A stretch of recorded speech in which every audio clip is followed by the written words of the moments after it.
welcome to my presentation about Livingsmart. Before we start, I just want to acknowledge traditional owners on the land of which I'm broadcasting from today, and that's Turrbal and Yagara lands. I want to acknowledge that sovereignty has never been ceded here, or indeed anywhere in Australia. So thanks everyone for joining. I'm sure we'll get more people coming along soon.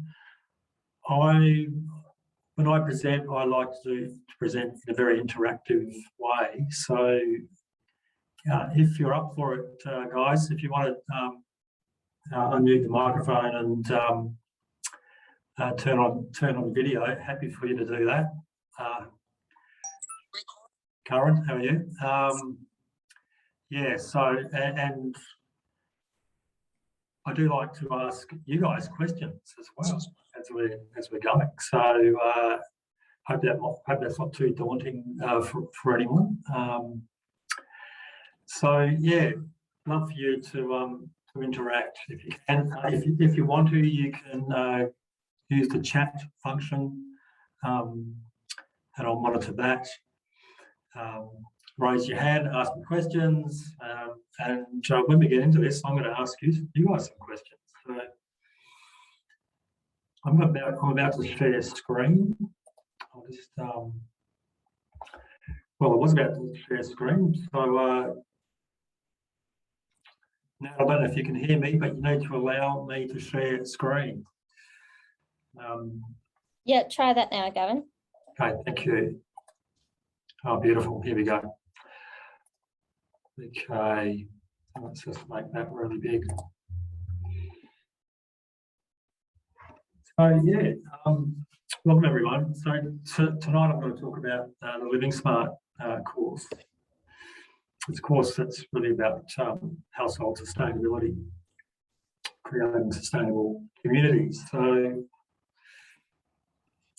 firstly, I'll just talk a little bit about me. So yes, I'm Gavin Hardy. I'm a Churchill Fellow with an interest in community agroforestry models.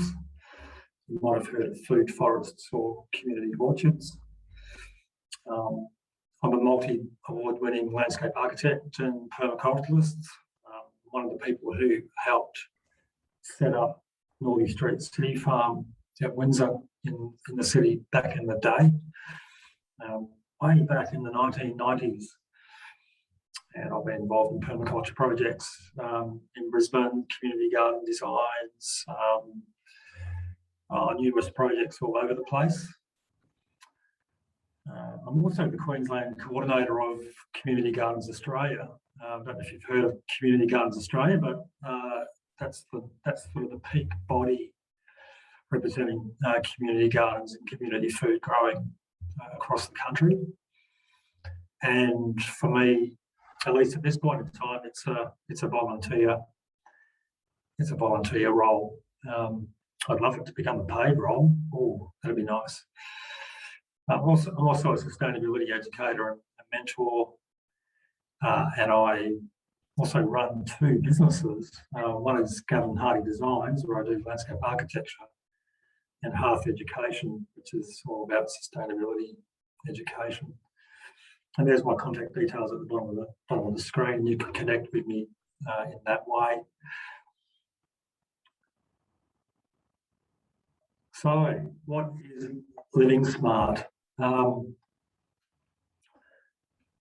Livingsmart is a sustainability behaviour change program which has been run in Western Australia since about 2002. So yeah, it's been going for 20 years. It's an award-winning program. It's very popular in Western Australia. When these courses are announced, they're booked out very quickly. And you get 20 or 30 people at a course. Typically in WA,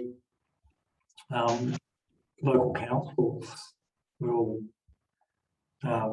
sponsor a course, and they'll pay for it. Councils over there are so into this that they have budgets around paying facilitators to run this program. It came out of a PhD students' research from Murdoch University back in the year 2000, and then became a collaboration between the Fremantle City Council and a sustainability group in WA, and then sort of snowballed on from there. So it's had a really long track record in Western Australia. There's been a whole lot of post-evaluation research done on to see how effective it is at actually truly changing people's behaviour. And more recently, it's been picked up in South Australia and been run through a natural resource management group in the Adelaide Hills, and even more recently in councils in Adelaide have been hosting Livingsmart courses. So, like I said, it's a sustainability behaviour change program. It's based really around the concept of living simply, and I'll drill down a lot more into that in a little bit more time. Goal setting is a really big aspect of this work. It's a really important part of the course. We help people set goals at the end of each session, and we celebrate and reward people for setting goals, no matter how big or small they are. The course is tailored to the local context, so there's no real set curriculum in the Livingsmart course. There's set topics, but there's no set curriculum, and so the course is tailored, in our case, to the Brisbane area. So I've created a course that sort of fits with Brisbane, but in some ways it's a different course that compared to a course that you'd run in Perth. It's typically run over 7 weeks with 2.5 hour sessions each week. It could be night sessions, or it could be during the weekend. Covers 10 topic areas. I'll get into that later. It includes field trips, lots of demonstrations, lots of practical hands-on sort of work. So really, people really get involved in these courses. We bring local experts on board, and we do a lot of collaborative learning in the process.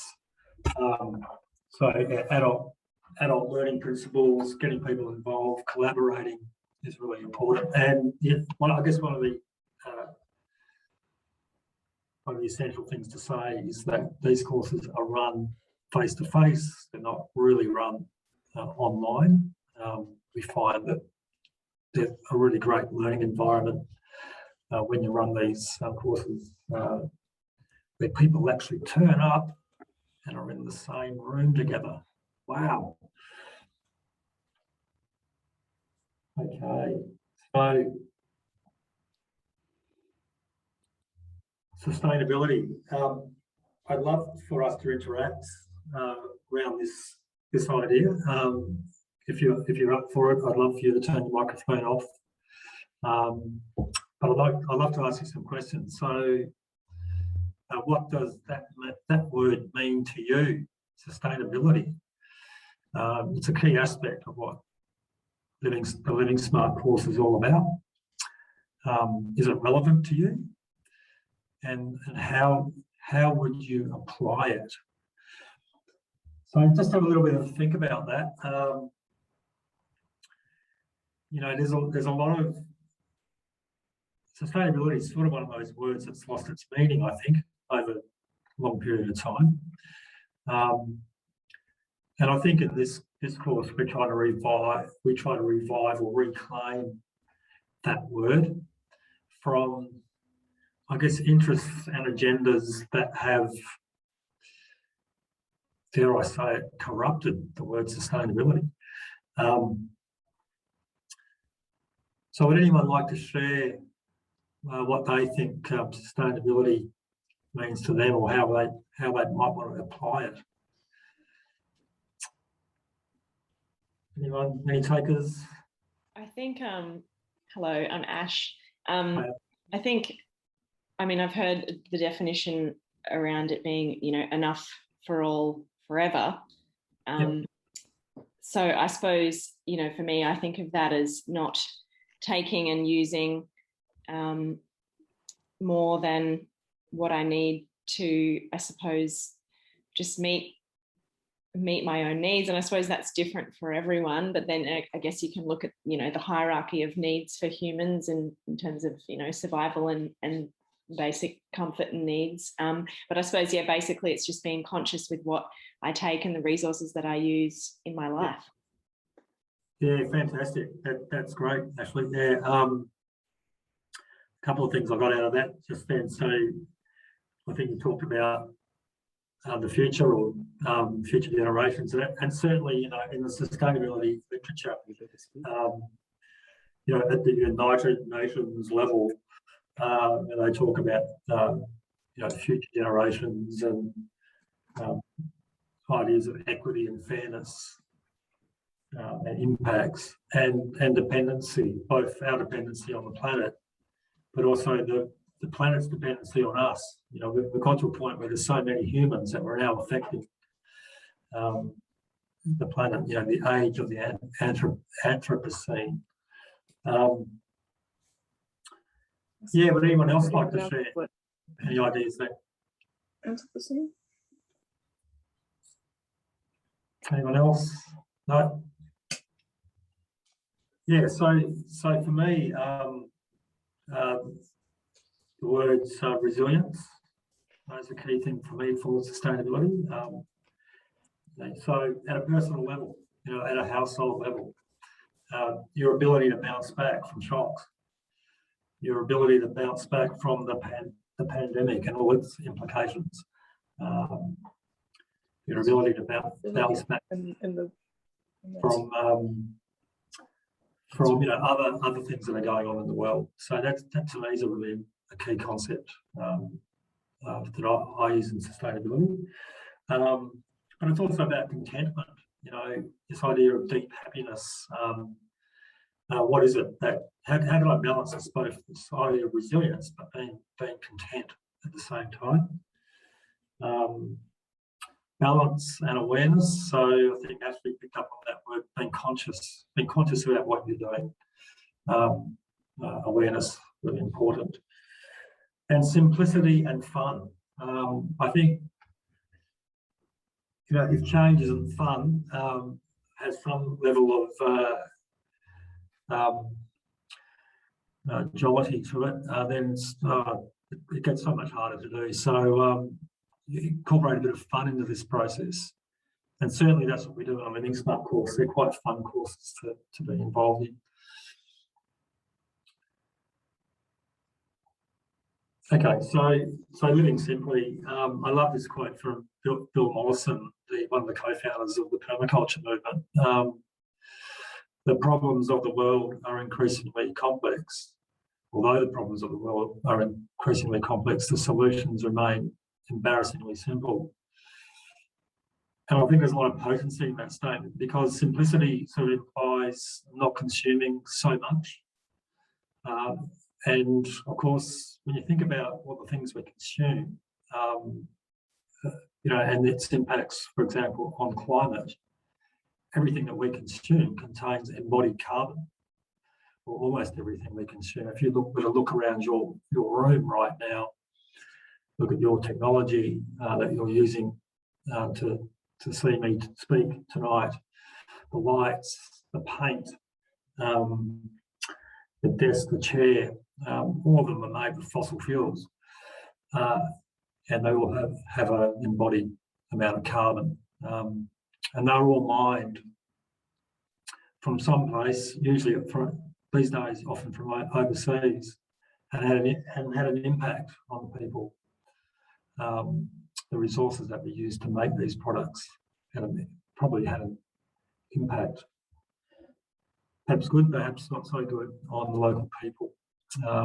where that operation was taking place. And we drill down into a lot of that in our Livingsmart course. We examine this concept of living simply. How much stuff in terms of things, money and experiences do you actually need? I think Ashley covered a little bit of that. How much do you need to live a good life? What is it that you don't need to do?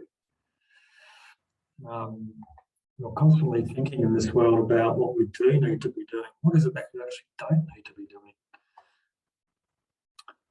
So I'll just put up this little graphic here. This is from David Holmgren's, the other co-founder of permaculture, from his book Retro Suburbia. Hopefully you can see this graphic. I think I can see it fine, so hopefully you guys can see it too. So it's sort of about moving from a life generally where you may be making a lot of money, but you don't have a lot of time, to making less money but having a lot more time. And there's I think this is a really great graphic for just looking at various aspects of our lives and how that transition could look, or a representation of how it could look. So, for example, rather than going to the supermarket, eating a lot of processed food, we're making food with love and trying to grow our own food. Or perhaps we're even buying our food through local organic farmers through an organisation like Food Connect. And I know, I assume that most of you are on the Food Connect path already. But there's so many aspects to living, so that we can apply this idea of simply living to all those different aspects. And you can see all the different categories there that have been listed in David Holmgren's Retro Suburbia book. I love the idea right at the very bottom, holidays. So rather than going on a big trip overseas, jumping on a bike and going for a local trip. Some of this stuff's a bit challenging, isn't it? Did you, jumping on a bike and going on a local trip, did you think about all the traffic just then and that you might get rolled over by a car? So, transitions to a low impact way of life, there are some challenges around it. And in Livingsmart course, we work with that collaborative learning and support to help each other move towards that transition.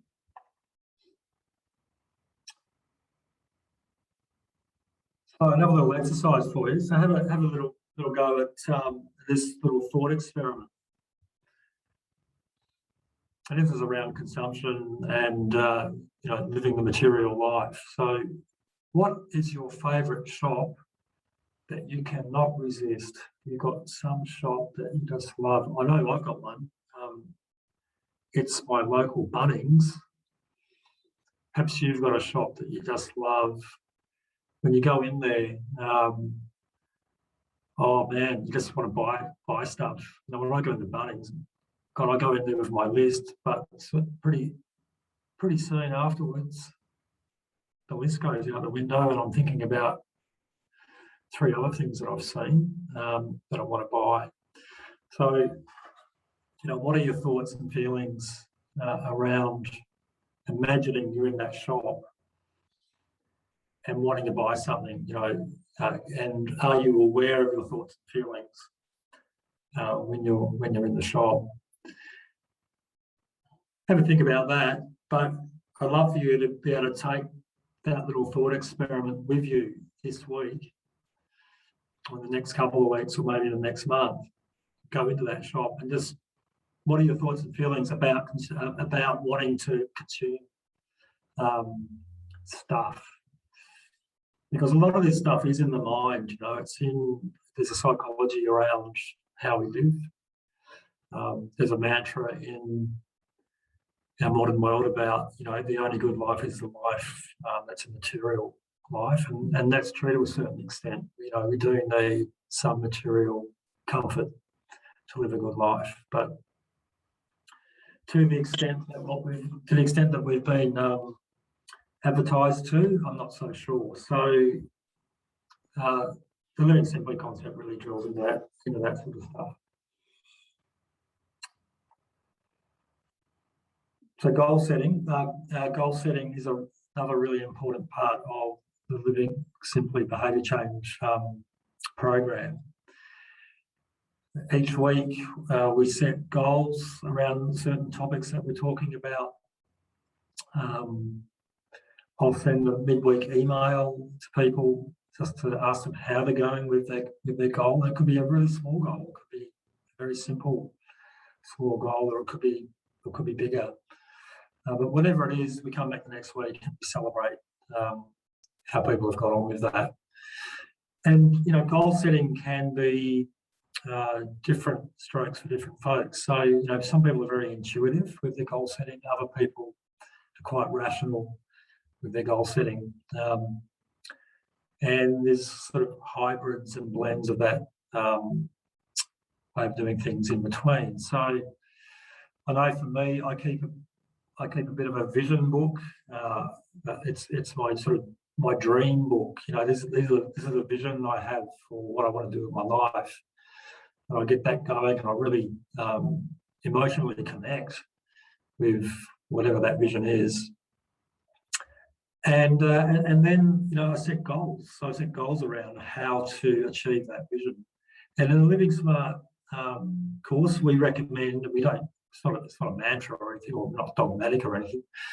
But we recommend eight rules or criteria for good goal setting. So writing it down is a really important thing. Not just keeping it in your head, but actually writing it down.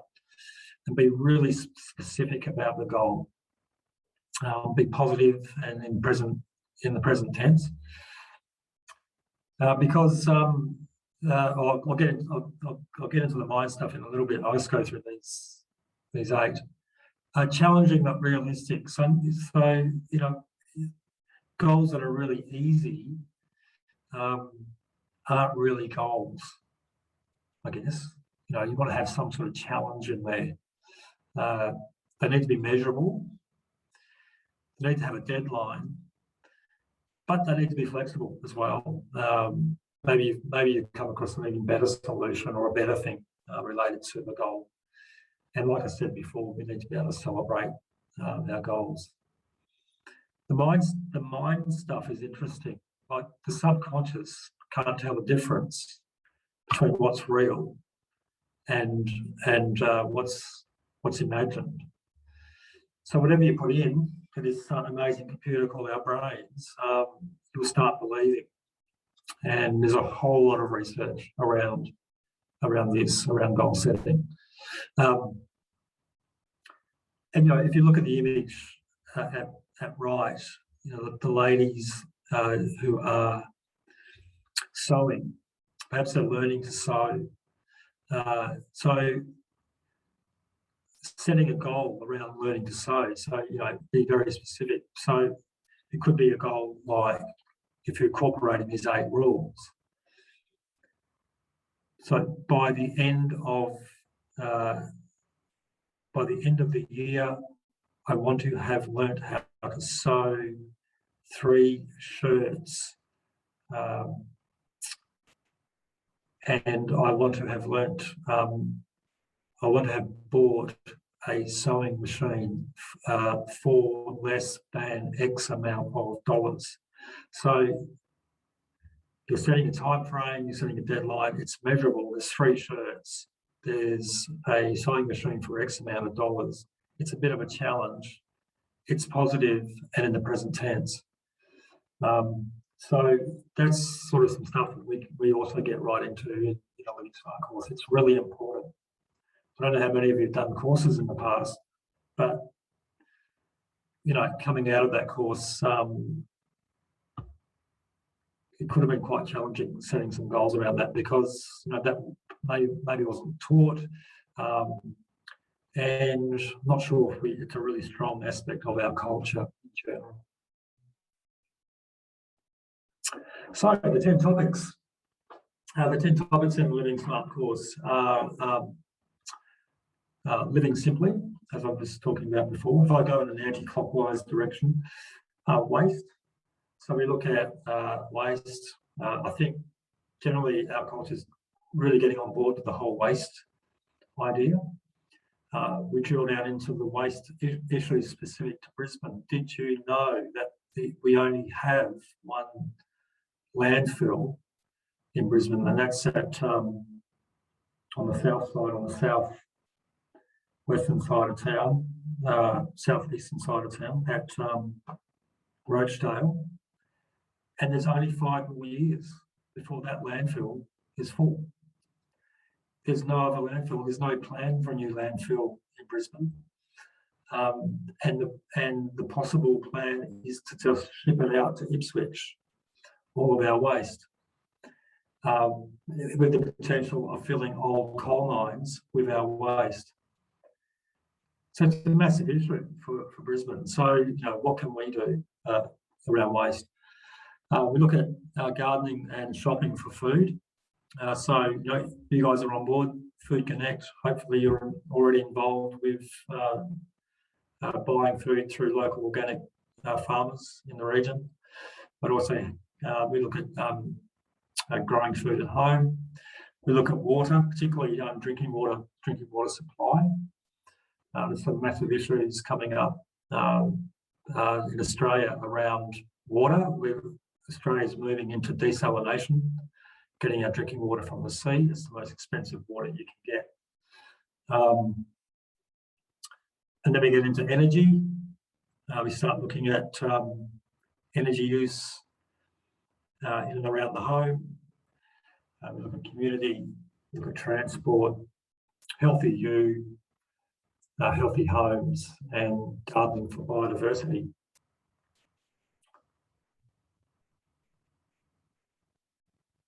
So, Livingsmart's about collaborative learning.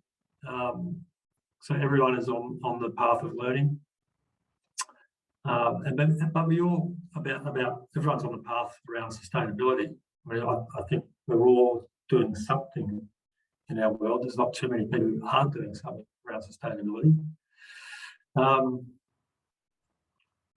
And we all have something to learn from each other. So when we get together, we actually exchange information about what we're actually doing. And it's surprising around how much stuff people actually know collectively in these various topic areas. And part of this is around creating a community of change. And you'll see up there on right of screen, the Living Smarties. So Livingsmart people have then developed a whole lot of groups that have come out of these Livingsmart courses and created small groups in local areas that get together on a regular basis and talk about how to live more sustainably. It's a really powerful way of embedding a more easeful, resilient, contented way of life into your home life if there's other people around you in your suburb or nearby who are also doing it, and there's an opportunity to be able to exchange ideas and talk about stuff. The other thing that we do is also allow the participants to shape the course. So right at the beginning, even before participants turn up, we're asking questions about what do you actually want to learn in a Livingsmart course. We don't want to cover stuff that people don't want to learn. We want to cover information that people are really wanting to learn. Any burning questions or issues that they really want to drill down into. So that's what we want to do with collaborative adult learning. We also have local experts that come on board. So, like I was saying before, every course is tailored to the area, and there's this incredible talent out there. People with amazing knowledge. And like this Shed-ucation series, the people that are presenting are incredible. They've just got so much great knowledge. Wouldn't it be great to run a 7-week course that brought in those sorts of people into the course? So we drill right down into the detail with our guest presenters. We're often doing demonstrations with them. And getting into some hands-on work. So I've started to set up a course in in Brisbane. I was going to be running one from next week, but I've had to cancel that. That's okay, but I've got some really amazing people involved. People like Luke Reed, who's a local renewable energy expert. He'll be coming on board around the power, the energy story, and Kylie Newbury, who's a friend of Food Connect. She's an amazing food expert. Has developed the Food Citizen Kit. So yeah, we bring experts into this work. We also do a one-day field trip during the 7 weeks. It's an opportunity to do hands-on learning, often around gardening or home retrofitting, home renovation. We do lots of demonstrations. It could be looking at various forms of transport. It could be looking at electric bikes, cargo bikes, a whole lot of different things that could go on in a field trip. But we get feedback from participants about what you want to actually learn. What you might want to learn about composting, so go and do that. You might want to learn about renovating your home to be more sustainable, or maybe it's about eco paints or that sort of thing. So really great opportunity to collaborate and create an excellent field trip. All right, what's next? So I'm trying to get some courses up and running here in Brisbane. The first one's here in Queensland. I'm wanting to partner with established organisations, maybe Food Connect or other people, to deliver these courses. Have a look at the Livingsmart website. That could be of interest to you. So www.livingsmart.org.au. And then my Half Education pilot site, www.half.how-courses. I'm just going to stop screen sharing this. I'm going to put up a little video to watch from the Livingsmart website. So I'll just stop sharing and I'm just going to share something else if I can find it. There we go.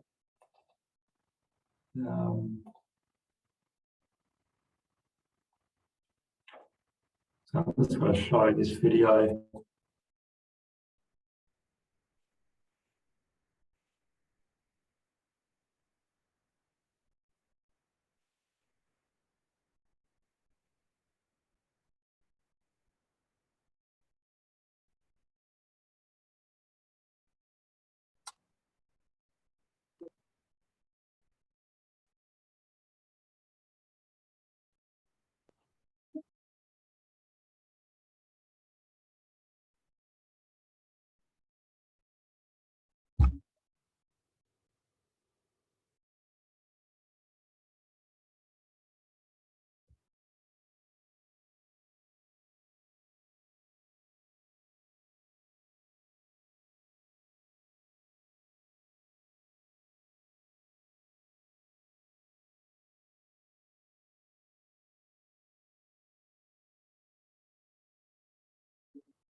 Hey Gavin, there's no audio on this particular video. Can we put the link to this page in the chat box for people? Okay, thank I just you. realized the audio hasn't really been coming through. Okay, all right. Yeah, if you just copy that link. Yeah, I'll copy that and put it up. Yeah. No, sorry about that, folks. Apparently you couldn't hear that. I don't know why, but it wasn't coming up. Yeah. I'll just share the screen again. Look, I'll put that link up for people to view later. But yeah, have a look at the Livingsmart website. It's got some good information there. Have a look at the little introduction promotional video.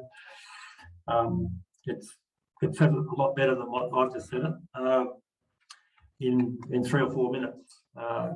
It's a really good little video to watch. And yeah, have a look at my website. Go to www.half.how and look at my courses and workshops in there. So yeah, thank you. And look, I'd love to get some questions from you. I really appreciate that. And hopefully you can come on board with a Livingsmart course one day. And feel free to drop me an email and let me know if you're interested in participating in one of the courses. Don't know when that's going to happen yet, but hopefully it'll happen soon. Okay, I'll stop sharing screen. Thanks, everyone. Thanks so much, Gavin. And I'll also put those links in our follow-up email, and also the link to the recording of this session as well. So everyone will get that in their inbox. Cool. I'd love to get some questions from you if anyone's got them. I actually have one, Gavin. What do you find are the biggest takeaways from the attendees? What are the things that they most enjoy learning and taking back to their day-to-day living habits? Yeah, great question. I think there's a couple of things there. So it's around the process. And the social aspect of these courses. So meeting people who are like-minded and are trying to work out what they can actually do at home, and then the empowerment that comes from that. So, oh, you're doing that, I'm doing this. We're on the same sort of track. People learning together, I think, is a really powerful way of creating change. So people get a lot out of that aspect. And I guess there's various topic areas that people really resonate with. So I think that the waste topic is so big at the moment. We drill down further into that stuff, becoming a waste warrior. And I do note, Nat, that there is a waste warrior coming on board soon in the Shed-ucation program. I've forgotten her name, but this stuff is really popular. And the energy area. So, renewables, that's a topic area, but we also get into a whole lot of other stuff around energy. Some really simple things like how to read your power bill. You wouldn't believe it, but a lot of people just don't know how to read a power bill. So, and what the implications around the tariffs on a power bill are, and how much money you can save just by tweaking a few things with your power. Energy is a really popular one, as is food and biodiversity, gardening for food and gardening for biodiversity. And in our courses in Brisbane, I've got this great speaker, Helen Schwenk, who's an expert on biodiversity in the garden. What we can do to help the planet in our own small little way. So yeah, there's some things there in that. And I think overall, people sort of might think that the little bit that they're doing isn't going to make much of a difference, but collectively it does. And when you think about, the collective mess the world is in right now, it started with a few people in various areas. These problems that started with just a handful of people. So the solutions are going to happen with just in the beginning with handfuls of people. So I think there's a lot of different things that we get out of the course. Did that answer your question, or did I just waffle on? Yeah, it did. Thank you. All right, thanks. Anyone else got a question? Gavin, I wanted to ask, I know people get on board with wanting to make changes and, living the permaculture principles and wanting to do more sustainable, I guess, introduce more things into their home, but not everyone in the household might not all be on the same page, which I think a lot of people experience, like whether it's their kids or their spouse or they live with housemates.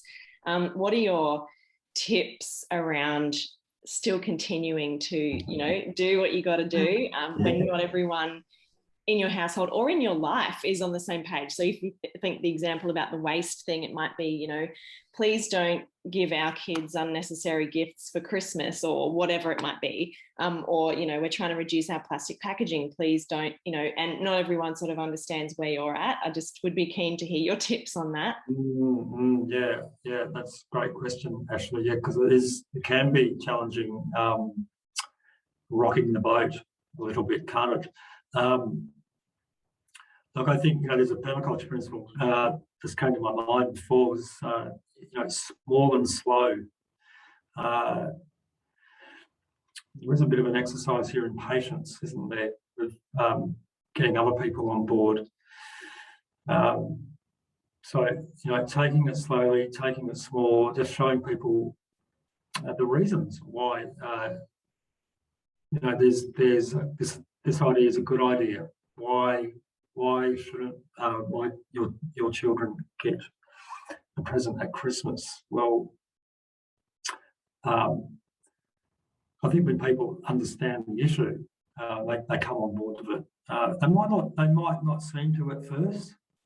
You might actually get a bit of pushback and blowback. But even just raising stuff with people, I found over a couple of decades that they do actually think about it over time.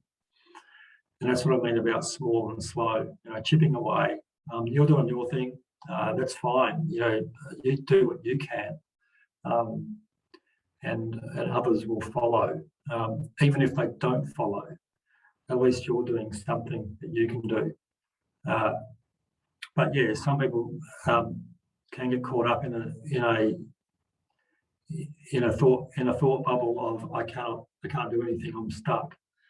But in a way, we all have to be little leaders in what we're doing. We need to show people in our own small little way, whatever it is, whatever that little tiny goal is. Just recently I've learned how to I've learned how to make deodorant. I don't buy any more deodorant. I make it.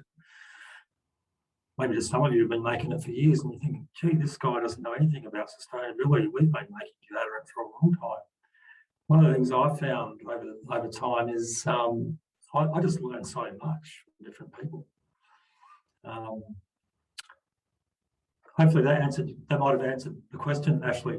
Was that helpful?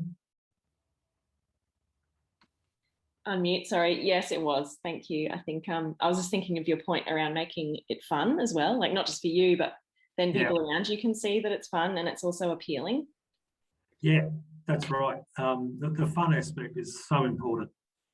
Getting a laugh out of this stuff, laughing at ourselves, but also getting a laugh out of the process. Let's have a deodorant making party. All right, let's get into it.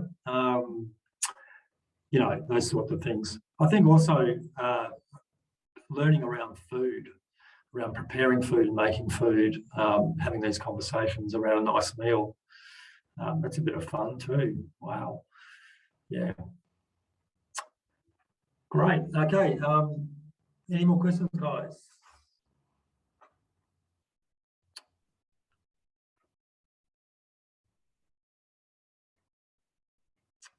Okay. All right. Well, thanks everyone. I can see I'm going to just pull up the chat because I wasn't monitoring that, but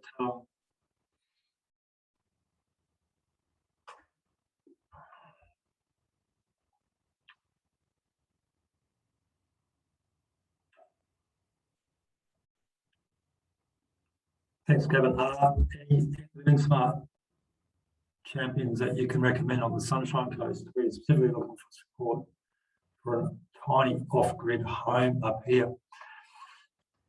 Interesting that the Sunny Coast has been mentioned because there is another thing called Livingsmart, which is run out of the Sunshine Coast Council, but it's got nothing to do with the Livingsmart course. But no, I'm not aware of any Livingsmart champions, and in fact, I'm the only trained Livingsmart facilitator in Queensland. So this is all very new. This is all very new to Queensland.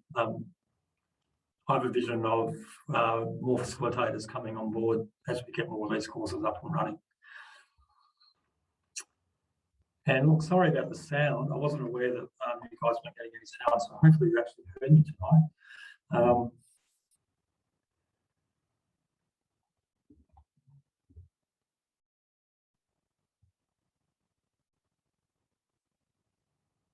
Yeah, human beings, not human doings. I love that.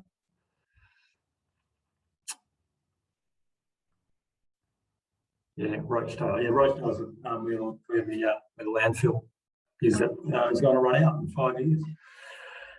So if there's no more questions, I might hand it back to Nat,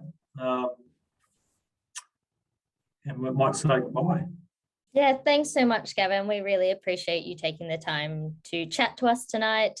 And yeah, we'll have a recording of this session and we'll send it out to all the attendees and some contact details of how to get in touch with you. Great. Well, Okay. thanks everyone. Thanks for turning up, and hopefully we'll see you at a Livingsmart course one day.